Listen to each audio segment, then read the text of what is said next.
Bismillahirrahmanirrahim. Assalamualaikum warahmatullahi wabarakatuh. Apa khabar murid-murid semua? Diharap masih dalam keadaan yang sihat dan baik seperti hari-hari sebelumnya, insya-Allah. Okay, hari ini adalah giliran untuk PDPR Pendidikan Islam untuk tahun 5. Okay, untuk hari ini kita akan menyentuh dalam bidang sirah. Masih lagi dalam bidang sirah. Dalam tajuk yang baru iaitu Itqan menambah berkat. Itqan menambah berkat. Murid-murid boleh rujuk dalam buku teks muka surat 142 hingga 146. Okey. Sebenarnya tajuk ini adalah merupakan sambungan daripada tajuk yang lepas iaitu hijrah membawa rahmat. Jadi Rasulullah telah berhijrah dan kemudiannya apa cerita Itqan ni pula? Apa maksud Itqan yang kita akan lihat pada hari ini? Okey. Okey, yang pertama sekali kita akan lihat apa objektif pembelajaran kita pada hari ini. Okey, yang pertama menyatakan maksud Itqan Nabi Muhammad sallallahu alaihi wasallam. Kita nak tahu apa itu Itqan. Mungkin ada yang tak pernah dengar apa Itqan tu. Tapi mungkin ada yang macam ada satu perkataan yang kita biasa dengar. Betul tak? Okey, untuk hari ini kita akan tengok apa dia maksud Itqan. Okay, seterusnya yang kedua menjelaskan keunggulan sifat itqan Nabi Muhammad sallallahu alaihi wasallam melalui kisah hidup baginda. Nanti kita akan lihat macam mana kisah hidup Nabi Muhammad ini dan apa cerita itqan dalam kisah hidup Nabi Muhammad itu. Okey. Okey, ini dalam buku teks. Okey, bermula muka surat 142. Tengok itqan menambah berkat. Okey, tengok Mari contohi sifat itqan Nabi Muhammad sallallahu alaihi wasallam. Okey, tengok dalam bulatan yang pertama, mengaji. Dalam mengaji perlu ada sifat itqan. Dalam belajar perlu ada sifat itqan. Pergi sekolah kena ada sifat itqan. Semasa mengulang kaji perlu ada sifat itqan itu. Hari ni kita nak tengok apa itu itqan. Cikgu nasi sebut je itqan ni kan. Apa dia? Okey, kita lihat muka surat 143 ada pengertian itqan dekat situ. Okey, pengertian itqan. Nabi Muhammad sallallahu alaihi wasallam merupakan contoh terbaik yang mengamalkan sifat itqan dalam kehidupan. Itqan adalah tekun dan beramal atau melaksanakan sesuatu pekerjaan secara sempurna dan disertai dengan usaha yang bersungguh-sungguh. Dah nampak dah dekat situ apa itu itqan. Okey, cikgu ulang semula apa yang cikgu telah gariskan ini. Itqan adalah tekun dalam beramal atau melaksanakan sesuatu pekerjaan secara sempurna dan disertai dengan usaha yang bersungguh-sungguh. Maksud itqan ni atau dengan lebih senangnya untuk kita faham adalah apabila kita berbuat sesuatu, kita berbuat dengan bersungguh-sungguh. Kita buat dengan sempurna, kita buat dengan baik. Itu maksud itqan. Contoh dalam gambar, tengah mengaji betul-betul. Tengah nak pergi sekolah, betul-betul pergi sekolah. Mengulang kaji pelajaran di rumah, betul-betul mengulang kaji pelajaran di rumah. Macam sekarang murid-murid berada di rumah meneruskan sesi PDPR. Jadi bersungguh-sungguhlah belajar di rumah dan menyelesaikan tugas-tugasan yang telah diberikan oleh para guru. Okey. Seterusnya, murid ini bertanya, mengapakah sifat itqan sangat penting untuk kita amalkan dalam kehidupan? Kenapa kita kena itqan? Kenapa kita kena rajin? Kenapa kita kena buat dengan bersungguh-sungguh? Sebab apa? Sebab segala apa yang ada dalam kehidupan kita itu adalah tanggungjawab kita. Jadi belajar juga adalah tanggungjawab kita. Jadi seorang anak yang baik juga adalah tanggungjawab kita. Semua itu kita kena buat dengan penuh itqan, dengan penuh bersungguh-sungguh. Okey, seterusnya. Okey, tengok Okey, itqan Nabi Muhammad ni kita akan sentuh dalam dua perkara, iaitu yang pertama dalam pekerjaan dan yang kedua adalah ketika Nabi Muhammad berdakwah. Okey, tengok yang pertama. Itqan Nabi Muhammad sallallahu alaihi wasallam dalam melakukan sesuatu pekerjaan. Okey, macam mana kalau Nabi Muhammad itu bekerja? Okey, sejak kecil lagi Nabi Muhammad sallallahu alaihi wasallam sangat rajin dan bersungguh-sungguh dalam melakukan sesuatu pekerjaan. Baginda pernah menggembala kambing dan membantu bapa saudara baginda Abu Talib berniaga. Kan kita sedia maklum Nabi Muhammad ini merupakan seorang anak yatim, piatu, tiada ibu, tiada ayah. Jadi dijaga oleh bapa saudaranya iaitu Abu Talib. Jadi apabila semakin besar dia kan dah boleh uruskan diri sendiri dan sebagainya, baginda berasa macam susah hati kalau tak tolong bapa saudaranya Abu Talib, sebab Abu Talib bukanlah seorang orang yang senang. Jadi dia rasa macam dia perlu bantu bapa saudara dia untuk mencari rezeki juga. Kan? Okay, jadi Nabi Muhammad bekerja sebagai pengembala kambing dan membantu Abu Talib berniaga. Sikap jujur dan akhlak mulia Nabi Muhammad SAW menyebabkan baginda dikenali sebagai Al-Amin dalam kalangan masyarakat Arab. Kita dah belajar Al-Amin kan sebelum ni kan. Apa itu Al-Amin? Al-Amin adalah yang sangat dipercayai. Okey, seterusnya. Sehinggalah seorang hartawan yang bernama Khadijah binti Khuwailid meminta baginda membawa barang dagangannya ke Syam untuk dia niagakan. Kan bila nampak macam baguslah Nabi Muhammad ni, kalau boleh saya nak biar dia kerja dengan saya lah, Khadijah tu cakap kan. Jadi Khadijah pun meminta Nabi Muhammad SAW membawa barang dagangannya ke Syam untuk diniagakan. Sifat itqan Nabi Muhammad SAW dalam berniaga menghasilkan keuntungan yang lumayan. Sebagai seorang peniaga, sebagai seorang penjual, Nabi Muhammad ni bersungguh-sungguh menjual. Kan? Betul-betul sempurna dan hasil jualan itu sangat lumayan. Jadi siapa Khadijah binti Khuwailid ni sebenarnya? Khadijah binti Khuwailid ni adalah isteri Nabi Muhammad. Jadi dengan sifat itqan, dengan sifat al-amin yang penuh dengan kejujuran itu, Sayyidatina Khadijah ini berkenan kepada Nabi Muhammad untuk dijadikan suami. Ini kita dah belajarlah dalam pelajaran-pelajaran tahun-tahun yang sebelum ni kan.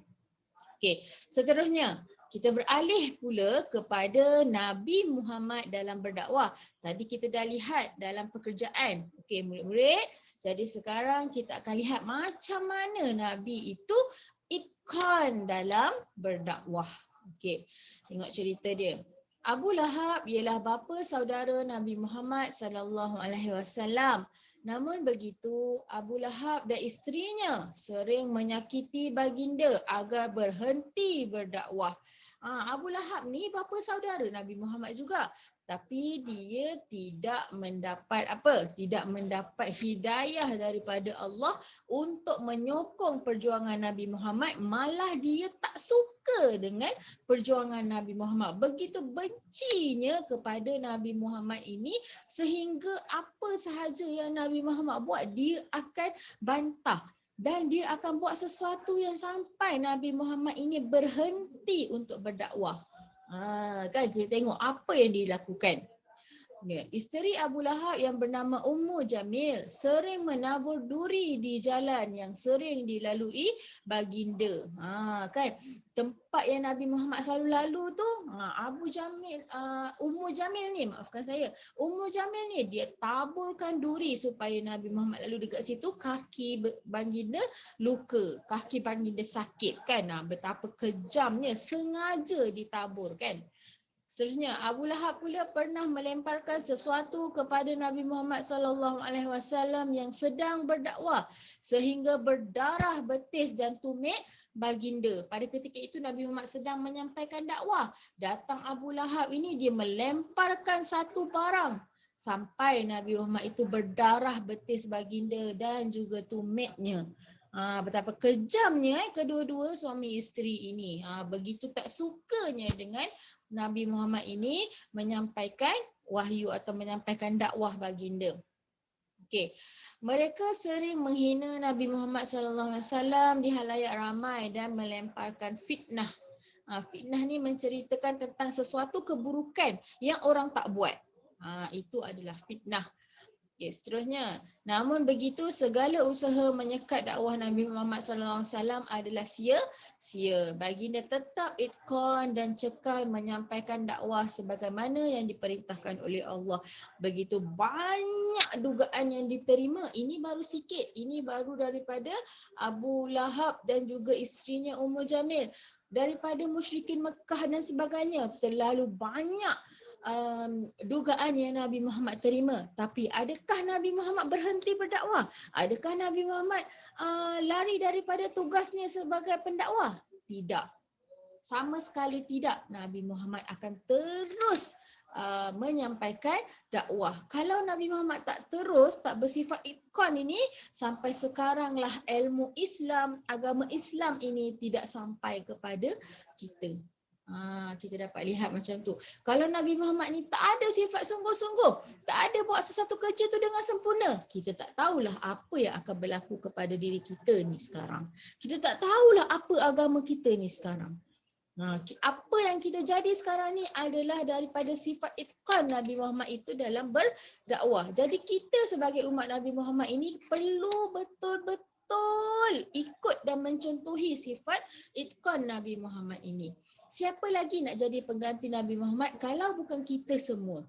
Siapa lagi nak sampaikan ajaran agama Islam? Siapa lagi yang nak amalkan ajaran agama Islam kalau bukan orang Islam itu sendiri? Okey, kita tengok juga Nabi Muhammad juga sangat itqan dalam beribadah dan mendidik anggota keluarga, para sahabat serta masyarakat agar menjadi hamba Allah Subhanahu Wa Taala yang takwa. Kita pun perlu itqan dalam beribadah. Itqan dalam beribadah ni maksudnya masuk je waktu solat, terus solat. Kan jangan tangguh-tangguh sampai nanti dah masuk pula waktu solat yang lain. Tinggallah waktu solat yang sebelumnya. Kita perlu bersifat itqan dalam melakukan ibadah. Okey. Ini dalam pekerjaan Nabi Muhammad ni pernah mengembala kambing dan membantu Nabi Muhammad berniaga. Dalam berniaga itu Nabi Muhammad juga membawa barang dagangan Khadijah binti Huwailid ini dan mendapat keuntungan yang lumayan. Itu contoh dalam pekerjaan. Dalam berdakwah tadi Nabi Muhammad menerima pelbagai tentangan daripada Abu Lahab dan Ummu Jamil, iaitu bapa saudara dan ibu saudara Nabi Muhammad sendiri. Tapi Nabi Muhammad tidak gentar, tetap meneruskan dakwah baginda. Dan Nabi Muhammad juga itqan dalam beribadah. Kan? Okay. Seterusnya kita tengok iktibar. Apa pengajaran yang kita dapat daripada tindakan Nabi Muhammad ni? Okay, yang pertama, apabila diberikan tugasan atau amanah, kita hendaklah melakukannya dengan tekun dan bersungguh-sungguh. Kita juga mestilah mempunyai sikap bertanggungjawab. Bertanggungjawab ini perlu. Buat sesuatu mesti kena tekun, mesti kena bersungguh-sungguh, bukan main-main. Kan? Cikgu selalu cakap, kalau tengah main sungguh-sungguh. Kalau tengah belajar sungguh-sungguh. Apa pun yang kita buat, kita kena bersungguh-sungguh. Kalau ada pertandingan larian, lari sungguh-sungguh. Kalau ada pertandingan bola, main bola sungguh-sungguh. Sama juga dengan belajar. Waktu belajar, kita belajar sungguh-sungguh. Dalam kelas, sungguh-sungguh belajar. Boleh faham tu maksud sungguh-sungguh tu? Kan? Okay, seterusnya. Kita juga hendaklah menepati masa dan tidak bertangguh. Kan, tidak bertangguh. Kalau kita bertangguh ni lama-lama kita lupa. Contoh cikgu bagi tugasan hari ni. Tak apalah cikgu bagi minggu depan boleh siap. Lama-lama sampai ke minggu depan tu cikgu tanya pun tak buat juga, pun tak siap juga. Jadi awak bila dah bertangguh tu kita akan lupa. Kan, jadi buat sesuatu jangan bertanggung. Setiap tugasan dan amanah yang diberikan hendaklah dilakukan dengan cara yang terbaik, bukan sambil lewa, bukan main-main buat kerja. Sebagai contoh, cikgu bagi soalan kuisis. Ya, memang soalan tu cuma tekan sahaja jawapan, tapi tidak bermakna awak boleh jawab dengan main-main. Mesti kena jawab dengan bersungguh-sungguh. Okey. Seterusnya, kita juga perlu mencontohi semangat Nabi Muhammad SAW, iaitu tidak putus asa dan sentiasa bermotivasi serta berfikiran positif. Sentiasa berfikiran baik, sentiasa fikir yang baik-baik sahaja. Okey. Ini sebagai contoh. Ustazah, ini kerja rumah yang diminta untuk saya siapkan. Dia dah siap kerja, dia hantar. Kan? Jangan pula sampai cikgu tanya pun tak siap-siap juga, kan? Dah masuk minggu yang seterusnya dah ni. Okay, seterusnya, ayah, saya akan berusaha memajukan diri lagi. Kan sedang belajar, dia berjanji pada ayah dia akan berusaha lebih lagi. Itu sifat itqan Nabi Muhammad yang perlu kita contohi. Diharap semua murid dapat mengambil iktibar daripada tajuk kita pada hari ini, iaitu itqan menambah berkat. Jadi semoga murid-murid semua akan mengamalkan sifat itqan dalam diri itu dan semoga sentiasa berusaha sebaiknya untuk mencapai kecemerlangan dalam diri masing-masing. InsyaAllah kita akan berjumpa lagi. Terima kasih. Assalamualaikum.